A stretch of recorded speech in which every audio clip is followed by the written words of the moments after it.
आदाब नाजरीन, Saiyaara news TV में आपका खैर मकदम है। आइए देखते हैं कुछ अहम खबरें।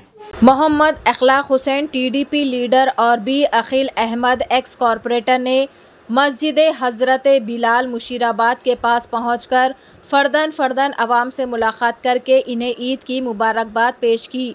मोहम्मद अखलाक हुसैन और बी अखिल अहमद एक्स कॉरपोरेटर ने आलम इस्लाम को ईद उल अज़हा की मुबारकबाद पेश की। इस मौके पर अलहाज एम दिलबर हुसैन साहब, मोतमद मस्जिद हज़रत बिलाल, सबील अहमद BRS लीडर, महबूब हुसैन MIM, अतीकुर रहमान अब्दुल बारी, अब्दुल करीम आरिफुद्दीन मसूद अली, इनके अलावा भोलकपुर SI और दीगर भी मौजूद थे।